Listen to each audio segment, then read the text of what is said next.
Cet épisode est réalisé en collaboration avec Aecon, une entreprise nord-américaine de construction et de développement d'infrastructures dotée d'une expertise mondiale. Vous êtes à l'écoute de Station Constructo, un balado spécialisé pour le secteur de la construction au Québec. Bonjour à tous et à toutes et bienvenue au balado Station Constructo. Nous discutons dans le cadre de cette série d'épisodes d'inclusion et de diversité dans l'industrie de la construction. L'industrie de la construction au Québec demeure encore aujourd'hui malheureusement plutôt blanche, masculine et hétéronormative. Malgré la pénurie de main-d'œuvre, les femmes, les autochtones, les personnes issues des communautés culturelles ou LGBTQ+, et celles en situation de handicap peinent à y faire leur place. Comment réussir à en intégrer davantage et surtout comment les convaincre de rester sur les chantiers, sachant surtout que la diversité permet d'améliorer la résolution de problèmes, de collaborer plus intelligemment, de travailler en équipe de façon engagée et de mieux contribuer au succès de l'industrie. Il peut être difficile de trouver un emploi pour les personnes vivant avec des limitations fonctionnelles, physiques, sensorielles ou neurologiques. Et lorsqu'elles réussissent à se trouver un emploi, celles-ci peuvent être confrontées à des attitudes sociales négatives à leur égard, que ce soit de la part de leur employeur, de leurs collègues de travail, et ce, tous secteurs et industries confondus. Elles sont ainsi victimes de diverses formes de discrimination et de stigmatisation qui reposent sur des stéréotypes négatifs reliés au capacitisme, une forme de discrimination envers les personnes ayant un handicap ou une différence, ce qui nuit à leur intégration. Et pourtant, ces personnes sont tout à fait capables de réaliser les tâches qui leur sont assignées. Nous allons en discuter aujourd'hui. Nous allons parler de capacitisme avec Dominique Petit, partenaire d'affaires principal aux ressources humaines chez Aecon, une entreprise nord-américaine de développement et de construction d'infrastructures. Dominique, bonjour. Bonjour. Bienvenue au balado. Nous allons discuter aussi avec Denis Hamel, qui est vice-président des affaires externes et membre de l'association Bégaiement Communication, un groupe d'entraide qui soutient les adultes qui bégaient vivant au Québec afin de favoriser leur épanouissement personnel, social et professionnel. Monsieur Denis Hamel, bonjour. Bonjour François. Bienvenue Bonjour. à notre balado. C'est super gentil d'avoir accepté l'invitation. On va faire, dans un premier temps, mettre la situation. Est-ce que vous pouvez m'expliquer au juste qu'est-ce que le capacitisme? On va commencer par le commencement. Dominique. Le capacitisme, en fait, c'est une forme de discrimination ou de préjugés qu'on peut avoir envers les personnes qui ont un handicap. Mm-hmm.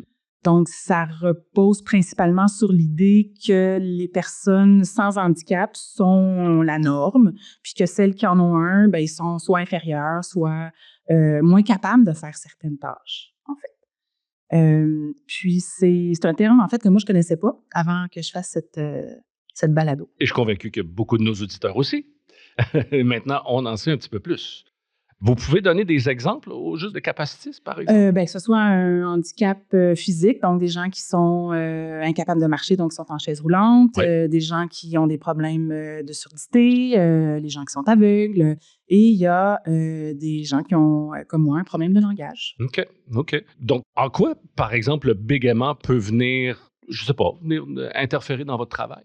En fait, à partir du moment où on ouvre la bouche, ça devient un stresseur. Mm-hmm. Donc, quand, par exemple, moi, j'ai un type de bégaiement qui, en fait, le son qui veut sortir se bloque au niveau de ma gorge. OK. Donc, il y a des bégaiements, c'est au niveau de la répétition de la voyelle. Oui. Il y a des bégaiements qui font prolonger les voyelles, comme Oui. quand on dit « on veut ». Des hésitations. Oui. Ouais. Et il y a comme moi le blocage au niveau vraiment physique de la gorge. Le son ne veut simplement pas sortir. OK. Donc, ça vient en fait influencer énormément ce que je vais dire, ce que je suis capable de dire. Et ça va augmenter le niveau de stress juste à partir du moment où j'ouvre la bouche. De participer à un balado comme vous le faites aujourd'hui. Exactement. C'est champion de votre part. Je veux dire, vous relevez un défi important. Oui, je pense que c'est un bon défi. Oui, puis je pense que jusqu'à maintenant, c'est réussi. De votre côté, M. Denis, vous êtes une personne qui bégait aussi. Vous êtes impliqué dans l'association dont je parlais tout à l'heure. En quoi cette différence rend-il votre quotidien plus challengeant? Vous avez des défis, donc, à relever. Qu'est-ce qui est challengeant pour une personne qui bégaye? C'est de se faire respecter. Ouais. C'est-à-dire que les capacitistes aussi, c'est une croyance que le monde a en regardant ou en écoutant quelqu'un sur la capacité de son avenir de travail, et professionnels ou autres. Parce que nous, à l'association, nous avons différents types de membres. Nous avons autant avocats, comptables, des professeurs ou différents milieux aussi. Tout ça. Puis on est tous sur le même point de se faire respecter, d'être inclus. On veut pas être handicapé. On a une différence qui n'est pas la même chose pour nous. C'est parce que nous, handicapés, ça veut dire pas être capable de faire des choses. Tandis que quand tu as une différence, mais tu apprends à vivre avec, puis tu acceptes la différence, puis tu y vas avec ça. Fait que c'est là-dessus que moi, je travaille beaucoup encore. Vous réussissez à surmonter ces défis-là? On vit avec. Ah!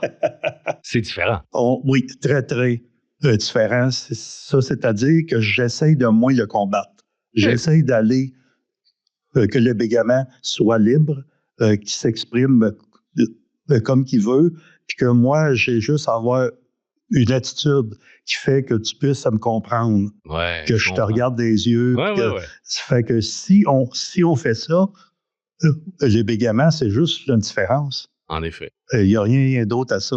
Tout à fait. Tout à fait. Vous corroborez, Madame Oui, Dominique? En fait, je pense que ça exprime vraiment ce que je vis aussi, c'est que on essaie de cacher cet handicap-là parce que c'est pas visible. Là. C'est pas comme quand on a un bras qui manque ou quand on a un trouble visuel avec une canne, c'est évident, les gens nous voient puis ils savent qu'on a cet handicap-là. Mais le bégaiement, à partir du moment où on reste silencieux, les gens le savent pas. Donc, il faut accepter un peu notre sort. Bien souvent, on est né comme ça. Puis, ce qui est le grand défi, en tout cas pour moi, c'est de me permettre de bégayer. Puis c'est ça que je ne fais pas. Je le fais plus avec ma famille. Mais je pense que, puis on va en parler un peu plus tard, plus on en parle, plus on se confie, plus on le partage avec des gens de notre communauté, plus on se permet de bégayer. Parce que ça devient comme accepté. Puis si je peux dire, il y a peut-être des tabous qui tombent à ce moment-là, peut-être aussi. Je sais pas. Les gens sont moins réticents à parler si l'autre est très à l'aise et puis vous faites fi de votre bégaiement puis vous allez de l'avant. J'imagine. Je suis pas encore rendue là dans ma démarche. OK. Comme vous l'entendez, vous entendez pas vraiment que je bégaye, mais c'est un travail qui est constant. Donc, je suis toujours en train... Pour que les sons sortent, comme vous le disiez tout à l'heure. Oui, je suis toujours en train de travailler sur quel mot je peux utiliser à la place de celui qui ne veut pas sortir. OK. Mais tout d'un coup, je peux me mettre à bloquer. Puis c'est là où le regard de l'autre va faire en sorte que là, il y a un malaise. Puis c'est ça le défi, c'est d'accepter le regard de l'autre. Parce que la personne va être surprise. Et je la comprends. Mais en même temps, il faut passer par-dessus ça, puis il faut se dire, je suis aussi intelligente que la personne que j'ai en face de moi, je peux aussi bégayer, puis mon propos va être compris, mais c'est un travail de tous les jours. Oui, puis une forme d'acceptation aussi de l'interlocuteur, c'est ce que vous disiez. C'est en plein ça. Acceptation, oui, mais c'est lorsqu'on le cache, mais là, l'autre, il ne voit pas peut-être l'importance que le bégaiement peut avoir, peut-être pas l'importance, mais peut-être la conséquence que ça peut amener. Tandis que si on pourrait arriver tout de suite, dans les premières phrases, bégayer tout de suite, ça donne l'idée à l'autre de qu'est-ce que ça peut être. Mais ça a quand même un grand danger. Ça, c'est pour ça qu'on le cache un peu. C'est-à-dire que quand que tu passes une entrevue pour un emploi, mais souvent, ça peut être un frein. Parce que la personne qui te passe l'entrevue peut faire du capacitisme.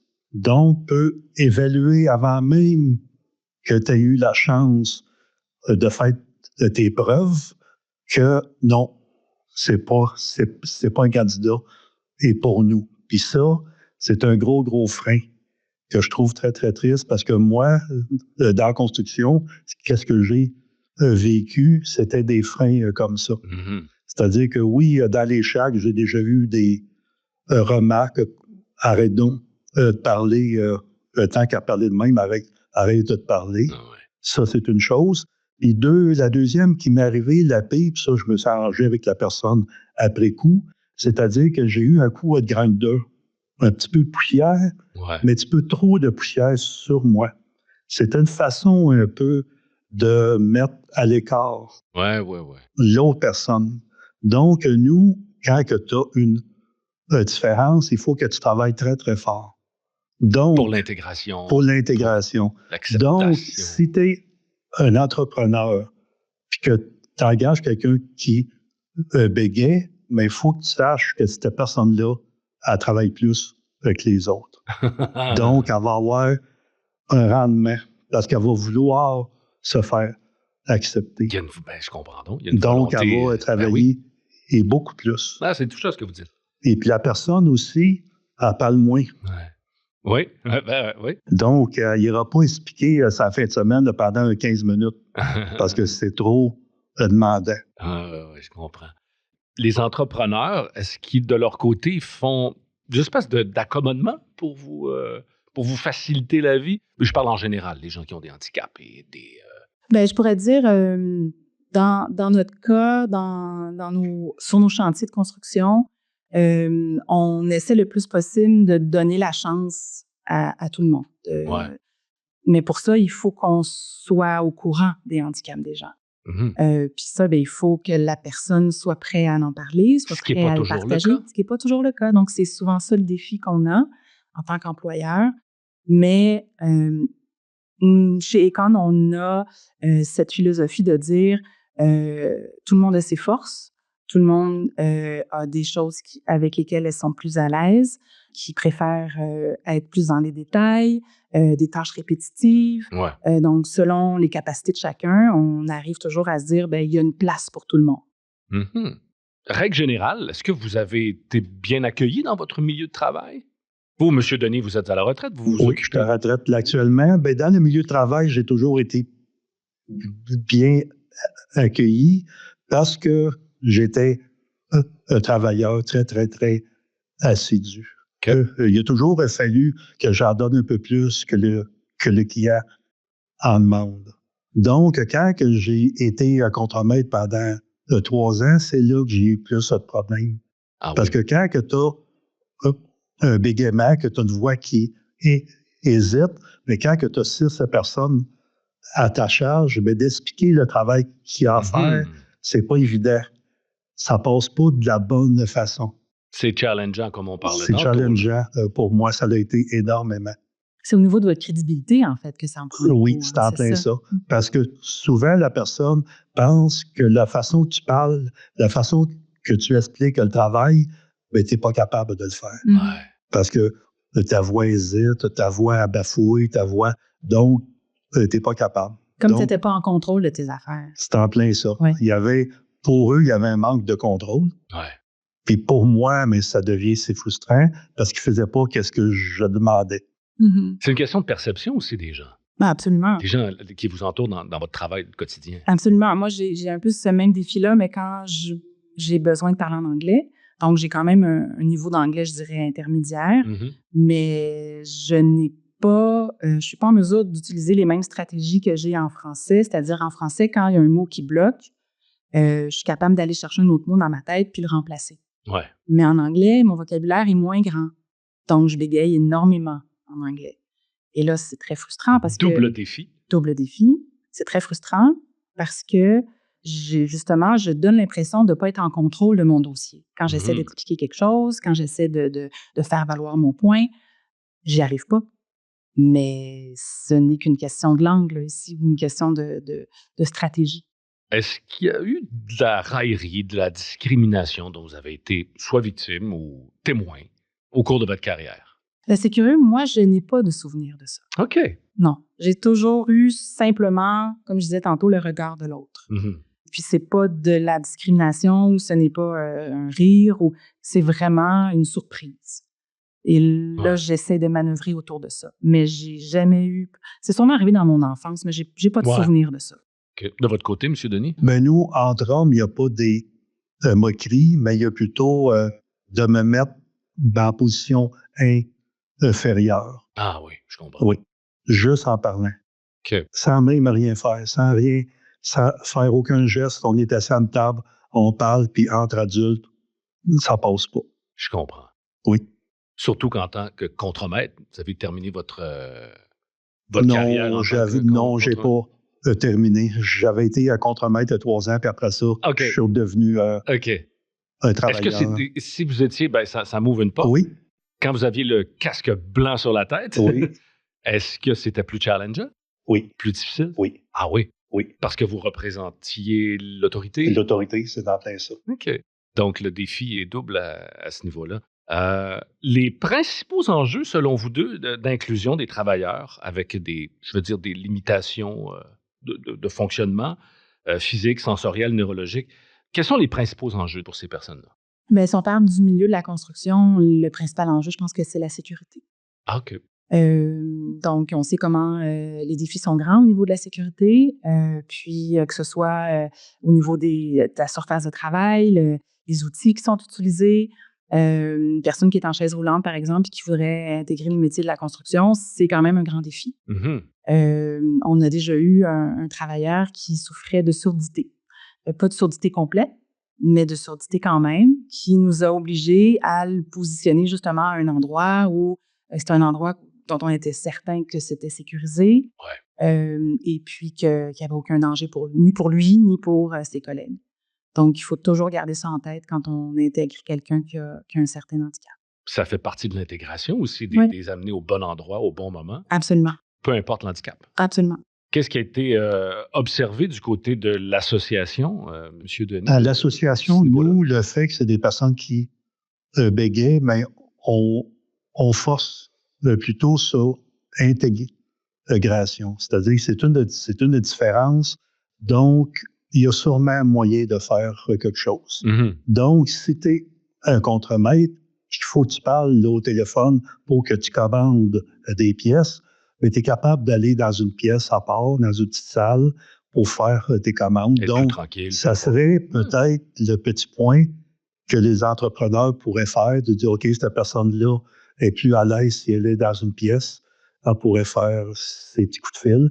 Puis aussi, intégrer, c'est beaucoup informer. Mm-hmm. Beaucoup, beaucoup, beaucoup. Informer les travailleurs, les équipes autour de vous, parce qu'on sait que la construction, c'est pas un travail que tu rentres dans une entreprise puis tu passes ta vie avec cette entreprise-là. C'est vrai. C'est pas garanti. Donc, si tout est intégré, si l'entreprise est au courant puis qu'elle est capable d'intégrer du monde, puis ces personnes-là, s'ils ont les outils pour faire le travail qu'ils ont à faire, mais ils peuvent le faire, puis ils ne seront pas mis à la porte au bout à la fin du contrat, parce que, là, le contrat ferme, on a moins de besoin. Donc, si on veut en vivre, il faut qu'on soit intégré, puis il faut que les entreprises, puis il faut que le monde soit au courant. C'est quoi? Avec qui tu es, avec quel type de différence que tu as à côté de toi, pour que ça puisse aller bien. Puis au fond, tant que le travail est fait, ben oui. Tant que l'ambiance est bonne dans l'équipe et puis tant que le travail est fait, il n'y a pas de problème. Exact. C'est ce qu'on veut en bout de piste. C'est ça. On veut que la job soit réalisée. Oui. Est-ce qu'il y a des exemples de politiques chez Aecon qui mettent de l'avant des solutions pour ces gens-là? Ben, en fait, nous, on encourage une culture d'entreprise déjà qui est très inclusive, qui est très ouverte, puis on est très proche de nos employés. Donc, ça permet aux gens de se sentir en confiance et régulièrement, il y a des gens qui viennent me voir, qui viennent me partager qui ils sont, qu'est-ce qu'ils ont comme défis, qu'est-ce qui pourrait les aider à faire mieux leur travail. Parce qu'on parle d'handicap physique, on parle de bégaiement, mais il y en a d'autres, des handicaps qui peuvent empêcher quelqu'un de travailler, que ce soit des gens qui souffrent de schizophrénie, par exemple. C'est des maladies mentales qui rentrent aussi dans cette sphère-là, je pense, qui pourraient empêcher quelqu'un d'être complètement à l'aise ou complètement intégré dans leur milieu de travail. si je prends mon exemple, à partir du moment où j'ai partagé à mon gestionnaire l'handicap que j'ai, je me sentais beaucoup plus relax et j'étais Ah ben beaucoup oui, plus ça. en mesure Ouais. de faire mon travail. Déjà, juste quand je lui parlais, ça me permettait même de bégayer en sa présence. Donc, j'étais moins sous pression, je me sentais plus acceptée. Donc, c'est ce genre d'environnement-là qu'on encourage beaucoup. On a des groupes ressources chez Aecon qui font, en fait, qui discutent ensemble pour trouver des solutions, des initiatives, justement, pour des personnes qui ont soit des déficiences, soit des handicaps. Donc, ça, c'est quelque chose qu'on fait chez nous. Et c'est d'en parler. Vous le disiez tantôt, M. Denis, c'est... C'est important. Et les barrières tombent à ce moment-là, souvent. Hein? L'association Bégaiement, nous, on est là justement pour briser une glace, pour que le monde qui bégait puisse être ensemble, puisse se parler. On a des soirées de discussion sur Zoom. Puis le monde peut venir, puis ils peuvent parler de ce qu'ils veulent, ils peuvent arrêter de parler, ils peuvent... L'important, c'est que lorsqu'ils viennent, s'ils bégayent, c'est de bégayer. Ben voilà. C'est de libérer.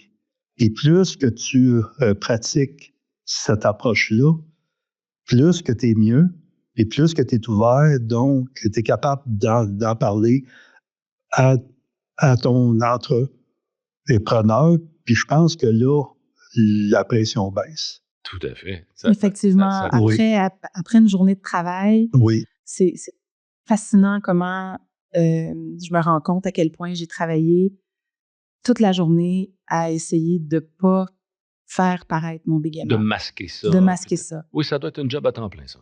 C'est vraiment très exigeant. Donc, je pense que j'allais faire un petit tour à l'association. Mais vous êtes la bienvenue. Pourquoi pas? Est-ce qu'on peut améliorer la perception des employeurs face aux personnes qui ont un handicap ou une différence? Je pense que oui. Je pense que justement, comme on vient de dire, en parler, sensibiliser les gens, partager des témoignages, avoir des gens qui viennent raconter leur réalité, leur vie de tous les jours, comme on le fait avec les minorités visibles, comme on le fait dans tous les dossiers d'inclusion, de diversité. Je pense que ce genre d'handicap-là non visible, parler de la maladie mentale, je pense que c'est absolument nécessaire pour changer cette perception-là. Surtout mettre l'accent sur les compétences des gens. Je pense que c'est ça aussi qu'on oublie, c'est que ces gens-là, ils ont des qualités, ils ont des forces, puis ils ont envie de partager ces choses-là, donc de pas s'arrêter simplement à la façon dont ils s'expriment.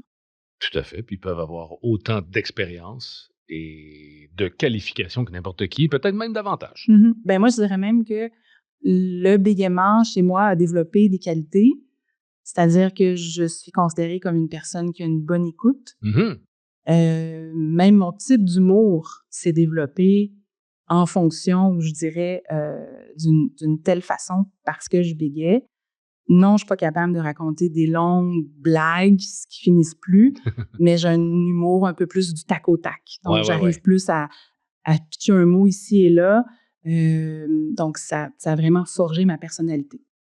Qu'est-ce que vous souhaitez dire aux personnes qui ont des limitations fonctionnelles physiques ou autres et qui songent à intégrer l'industrie de la construction, par exemple? Est-ce que vous auriez des conseils à donner? Les conseils sont très, très simples. Ne reste pas tout seul. Va dans des groupes, va dans la différence, dans l'handicap que tu as, va vers ces personnes-là pour que tu puisses t'informer, pour que tu puisses te sentir normal. Parce que c'est quoi une différence? C'est quoi un handicap? C'est très, très simple. C'est une personne qui n'est pas comme les autres dans la même salle. C'est aussi simple que ça. Donc, si on est 5 personnes qui bégayent dans une salle, puis il y en a, c'est une salle de 8, donc il y en a 3 qui ne bégaient pas. Donc, la différence, c'est ceux qui ne bégaient pas qui sont différents. En effet. Fait que si on pense comme ça, si on agit comme ça, il n'y en a pas de barrière.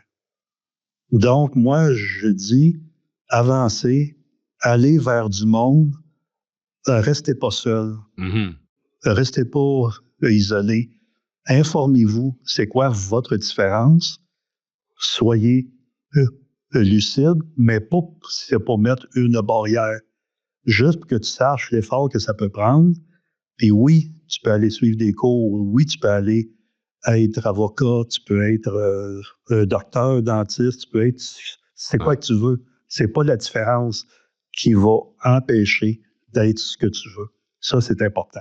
Donc, d'en parler, de faire des témoignages et surtout de partager tout ça. Oui, moi, je pense que c'est ça. Moi, je pense que c'est ça la clé, c'est le partage de notre différence, justement, d'en parler. À partir du moment où on démontre une certaine aisance ou quand la personne est prête à en parler, ben là, on dirait que la pression baisse, puis il y a toutes sortes de choses qui peuvent se passer.